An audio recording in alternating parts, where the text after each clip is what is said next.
Hello and welcome to another episode of Kick Unhealthy Relationships to the Curb. I'm your host, Stephanie McPhail. And our co-host, Steve will be coming on in a few minutes. He's having some Wi-Fi issues, but I'm excited to jump right in and introduce our fabulous guest, Odelia Eckhart. I'm going to say it wrong. Odelia Elgarat. Sorry. Odelia, welcome to the show. Hi, welcome. How are Thank you for you? having me. I'm well. I'm glad to have you. So I know Steve isn't here yet, and I know he's going to want to ask you a bunch of questions. But as he gets everything figured out, tell us a little bit about you and your story. Oh my goodness, it's a long story. A part of my story. I'm an author. I'm from France. I live for 20 years in Israel. I travel a lot, and now I'm in Colorado.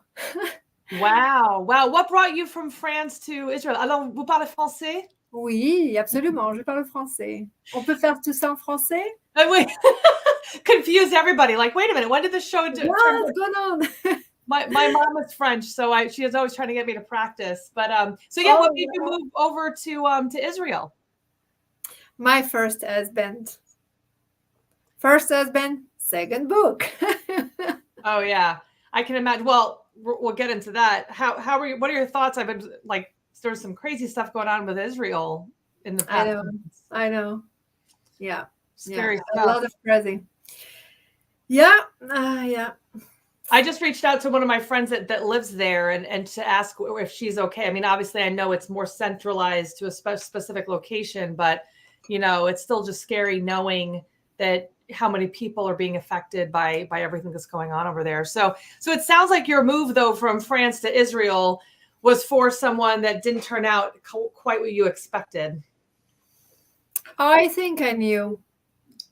I think I knew. I think inside of me I knew, but it was for me a ticket, a ticket out, and I took it because I needed to.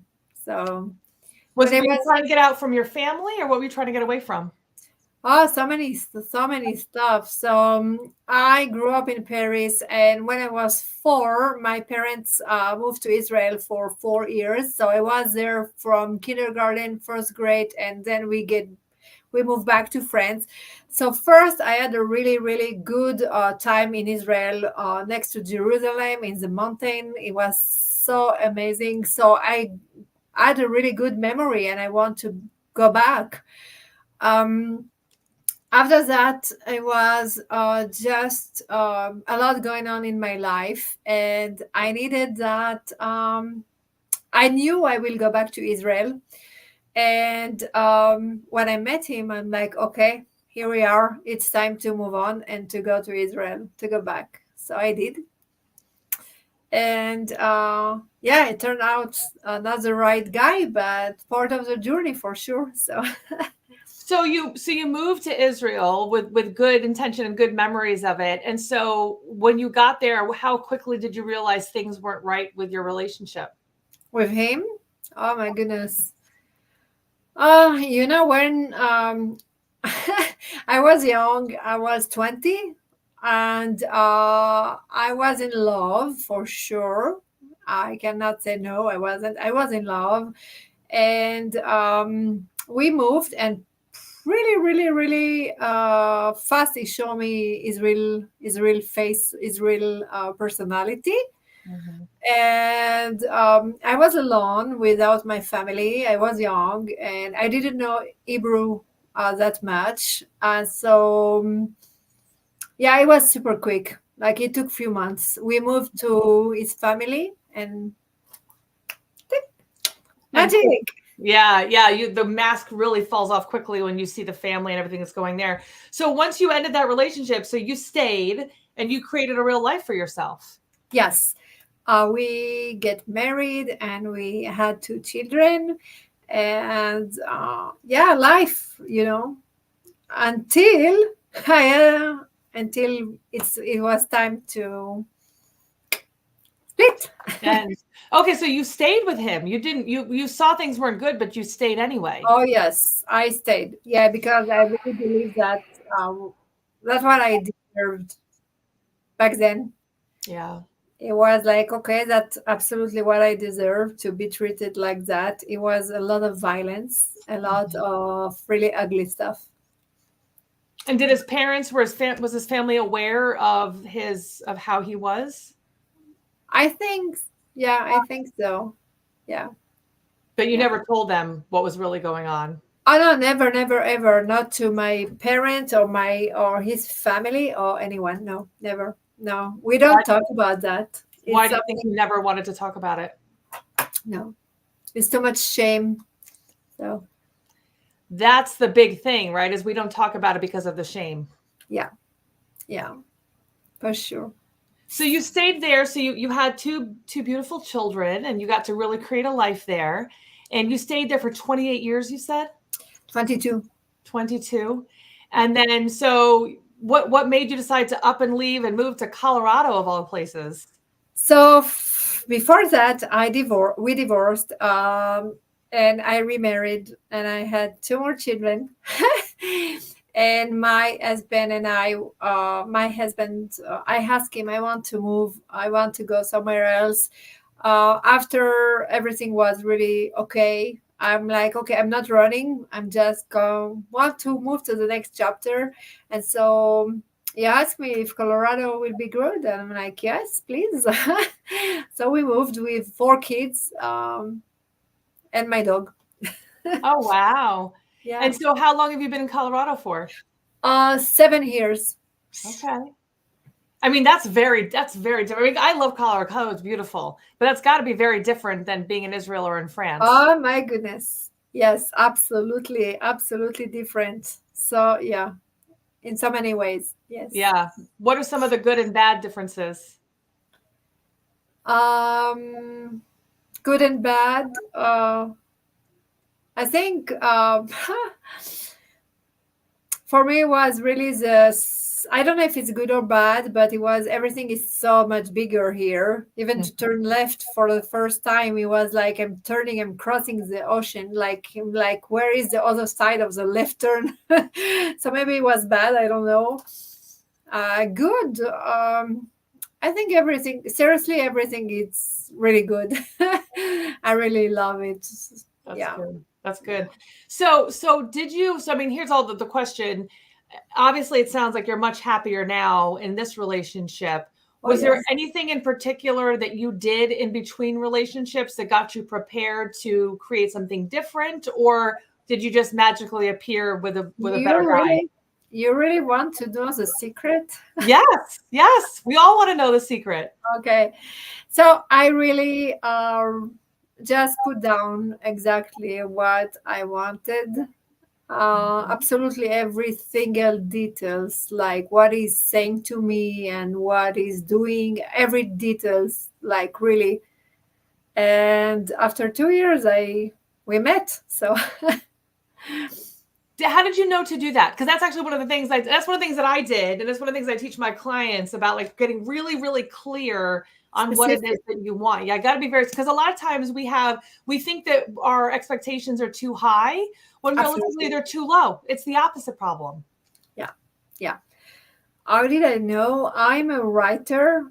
That's what I do. I'm writing a lot, and yeah, and I met a lot of people who divorced or were like, they said, never give up, but also you don't need to get to in a relationship just to be in a relationship. You need to really know what you want. And yeah, that's true. Being very, very specific. So, okay. Yeah. So this whole time you've been in all these relationships, were you doing your writing then, or did this start later on? I started writing when I was 10 years old. I started with children's book. And I started because I was told many times that I had too much imagination and I was dreaming way too big. And I should take care of my life. So I decided to start writing whatever I wanted, and the paper never judged me. Back then, we didn't have internet. Mhm. So it was like super fun and no judgment, and it was freedom for me. It was a safe place. And yeah, so I keep writing all my life. Of course, we have some time we split and we get back, but now we are together forever. Me and the writing. Yeah. So do you think any of your experiences helped you become a more prolific writer, or did it stunt you at all while you were trying to be in your creative mode? Oh wow, it depending on the time. Let's say when I divorced my abusive husband, for sure I didn't. No, I couldn't do anything about writing or no. I was in the, I need to survive and not write. But most of the time is my life is inspiring me to write. Like I'm writing about everything. So whatever you're asking me about my life, I have a book about. That's wonderful. And I agree. I think that, I mean, when you're in survival mode, it's very hard to do basic things, let alone be creative and live your passion and do all that. It's like hierarchies, Maslow's hierarchy of needs, right? You have to have your basic needs met in order for you to self-actualize, but we can't actually move up if we're stuck down here in survival. Absolutely. So yeah, but most of the time I have a story about something that happened, and I have a book about a lot of, yeah. So how many books have you written? So I have five, I think, Okay. but I published one, and I'm publishing one more in November. So Okay. What are the ones that what makes you decide which ones to publish and which ones not to? oh, they will they will be all published one day. I'm just taking care of a lot of ladies I'm helping right now to write books, and I really felt that need of guiding other women to get through that process. So it's more of, I don't know, timing maybe. Mm-hmm. And I really believe that a book, it needs to be in that, space of, okay, I'm done, but I will come back to you when it's time. I need that space with. So. That's a true artist. The artist always, that's what they do. Oh, really? Thank you. I take that as a compliment. Yeah. Thank you. It is. I mean, we don't want it to never be good enough, because then that's just us, sabotaging ourselves. But to like be able to take a step back, look at it and say, hey, this is where I need to refine it. This is where I need to change it. And I think also too, like allowing other people. I mean, technically I've written two books, but one of them is a workbook. So the one that is like my book is the one, like when it's like you put your heart and soul into this book and then you let other people read it. Like, hey, look at what I did.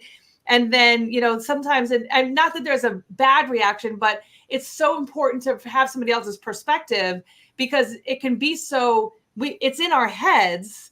So it's so obvious to us. And sometimes it's like somebody else reads it. They're like, well, this was great, but it was missing this piece or whatever. So to kind of have that living, breathing, composure of the book, I think is such a beautiful part of the process. I absolutely agree with you. I don't share my manuscript with people to read before, to give me feedback. Maybe the children book, yes.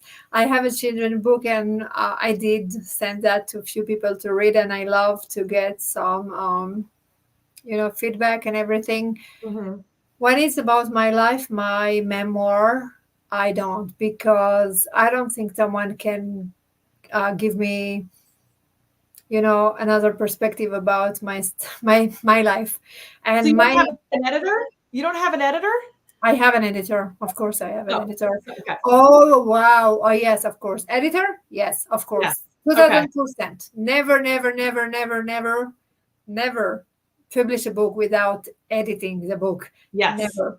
Yes. So if you are talking about editing, 2000%, yes, Yeah. of course. Yes. Yeah.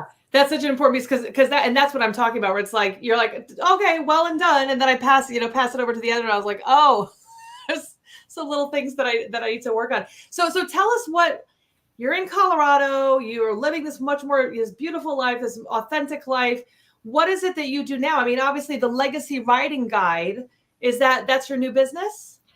Yes, it's a business I actually started a long time ago in Israel. And we decided we are staying. We were supposed to stay just 4 years, but we decided we are staying here. And so I needed to recreate all my business, and it's even better. And, we learn stuff. And so I created new programs and new way to help women and men to harness the power of the story. That's really cool. So is it always for them to actually share it and publish it, or is it sometimes just for themselves? Could be whatever they need. Some people need just to write it and keep it, and some people want to write it and share it. What I experience is that pretty much all my clients, they want to publish. At the end of the process, they're like so excited, they want to publish. So. Mm-hmm. Do you have any recommendations of how someone could go about that? Because I mean, I agree. I think that there's actually studies about how cathartic it is to be able to share your story and actually writing it, whether you're typing or handwriting or whatever, but just to be able to get it out of your brain and onto paper. It's such a beautiful process and helps with healing. What would you recommend to someone who maybe is kind of thinking about it, or they're wondering like what kind of steps they need to take? They need to open their calendar and pick a day. Seriously, I did that today in a program with a few of my membership, and we did that. I'm like, open a calendar, pick a day. Mm-hmm. And it could be just once a month, or it could be once a week. But start by opening the calendar and putting a date, because it's exactly the same like you're not going to the dentist without calling and scheduling an appointment. You're not just showing up, right? So you need to respect your writing the same way you are respecting all other people in your life, and you cannot show up to your own writing just like that. Mm. So you open a calendar, put a date, a time, and don't write more than 1 hour for the first time. Okay. Well, that's good. Why do you recommend 1 hour? Sorry? Why do you recommend 1 hour? Less than 1 hour, because I really believe that someone who just started writing, it's just like going to the gym after a few years and starting to actually doing a lot of exercise every day, going to the gym every day, all day long. It's not possible. It's the same. You are going to burn out. So you need to build a routine really slowly and really, really nicely. And when you get into that routine, we are moving on to the next. I created a one steps like at a time. And yeah, so it's like exercising. Well, and I wonder, like, I think for me, before I wrote my first book, it just felt so overwhelming. I'm like, oh my gosh, I'm going to write a book. Like, it just felt so scary. Yeah. And, whether it's like now, I mean, I think my first book was 2016 or 2018. It was 2018 was my first book. And I just remember thinking to myself, like, it feels impossible for me to do this. And then since then, I've now realized is that you can't look at I use the example, you can't eat an elephant one bite at a time.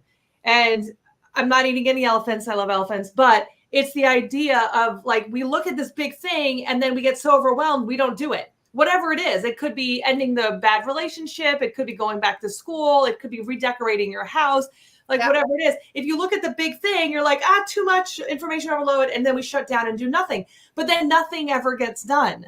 Yeah. Absolutely. So we have to take those small bites to be able to, so like for me, and tell me what, I mean, I don't, if you would like to share a little bit of your process, but for me, it was like, okay, instead of thinking about I'm going to write this book and then I have to get my editor and then I have to like do all these different things. It was all I had to start off with is start and like start writing down, start getting the information out. And then it was like, okay, and then I have to get the editing and then I have to, and then it was like, I took literally knowing what the end result would be. I had to really like just look at the very next step instead of the whole big picture. Yeah, absolutely. Absolutely. That's why I think I used to say a lot, just start. But this is a problem. That's what people are scared of. It's that just start. You know what? So I really, really invite everyone to just really open your calendar and pretend you are going to schedule an appointment with someone really, really important and put it in your calendar, even if it's just once a month, and put a time on it. Get ready with water, coffee, or whatever, and just stay there for 15, 30, or 45 minutes or 1 hour, but don't move. And just you need to build a routine and a strong foundation. So are all of your stories memoirs or are there like fictional Oh stories? no, I have a memoir, children books, guide for. I used to say woman, but it's actually now for everyone. I have so many different stuff. I'm writing about adoption, whatever you want to write about. I don't believe in putting a little box and putting everything in the same place. You can write anything you want. And so I'm sure people that are listening, being the fact that you were born in France, you lived in Israel, you're now in America, what language do you write in? Oh my goodness. I started in French long time ago. I switched to Hebrew. I stay with Hebrew until not long time ago. So all my books were in Hebrew and I had to translate with in English. Now I'm writing in English. That's amazing. That's amazing. Because as much as I can speak French, I can't write in French. And so like that's just another thing to like not only are you a prolific writer, but you're also writing in another language. I mean, that is as someone who's I mean, I only speak two. And I'm always amazed at anyone who speaks even more than that. And they're like, oh, I write and I speak in another language is like so impressive. But thank you. But my book is in Hebrew and in English, the first one. But you just said we have editors and so many amazing people, and we don't need to do it by ourselves alone. We are so many amazing people around us, and it's okay to ask for help. Yeah, well, that's true. That's true. So if anyone's looking, like, do you, when someone works with you, tell us a little bit about the process. So someone says, hey, I have a book inside of me. I know I need to get it out. They come to you and then how does your process work? Okay, so I have a lot of process, but I will share one of the process because if not, it will be way too much, and I don't want to overwhelm anyone. So the one I really really love, it's a one-on-one coaching where it's actually based on two phases, and the first phase is just to get to actually I ask question. I'm doing that through interview with music and with using your senses and reconnecting with your senses to make sure we find the heart of the story, the why. And it's really about feeling and about what you need right now to share. And then we are going to two phases. The one is just get it out, and the second phase is let's do a really good book and a good manuscript. Even so if it's just for your family, we need to have a good book, really pretty, amazing book. So do you take just one-on-one or are there group coaching clients as well? I have group coaching. Yeah, I have group. But I keep them really small for the intimacy. I love to be intimate with my member as a client. And so I have group coaching, one-on-one coaching, membership, and so many more. Ghostwriting, depending on what people need, but I'm offering free Zoom call for consultation. Just to hear stories and get connected. I love stories. So Wonderful. How can people get a hold of you? sorry, I have a website, and so I can share my website. It's okay. Yeah, please. Okay, so it's www.odeliaelgarat.com. ODELIAELGARAT.com. And so they can send me an email or Wonderful. I So also and it's on the bottom in case anybody missed it. So definitely go check that out. So if somebody wanted to reach out to you, would that be the best place for them to find you and get a hold of you? I have also an email, ODELIAELGARAT@gmail.com. And I would love to offer a free gift. And it's on free gift from Odelia.com. Cool. Ooh, free stuff. Who doesn't like free stuff? That sounds wonderful. Yeah. So what is something maybe you'd like to leave the audience with? We've got about 2 more minutes. Okay. What is something that you'd like to leave the audience with before we say goodbye? Write your story. You're allowed to write your story. And it's in there, and whatever it is, everyone has a story to share. To stop playing small and go out there and share it. I have a client, she just shared with a lot of people that she thought she doesn't have any story, and now she's sure she has at least 2. Wow. That's amazing. But it's amazing. But I think what really comes out is it's the getting it out of us. So it's like the believing that it's possible to do it, but then it's the getting it out of us. So it's there. We just have to have someone to maybe ask us the right questions or just even feel worthy of sharing that story. Absolutely. Yeah. That's wonderful. So, any last things you'd like to share? Yes. Can I share my book? Show you my book? Yes, please. Go ahead. I don't know if you see something. Yes. That's wonderful. Where can they get your book? You Are Allowed. Yeah, You Are Allowed, a story of finding where you belong, not where you began. And my daughter did the cover. That's really cool. Is that on Amazon or where is that? Yes, it's on Amazon. Yes. Okay, wonderful. Well, you heard it here. Go check it out. Go follow and get some support. Get that free gift. So important for you to get that extra support. The Legacy Writing Guide. I mean, that sounds like that's exactly what we are doing, is leaving a legacy when we share our story with the world. So, Odelia, thank you so much for coming and hanging out with us today. We really appreciate it. Everybody who came and hung out with us, we appreciate as always. And we will see you next episode. Bye, everybody. Thank you. Have a great night.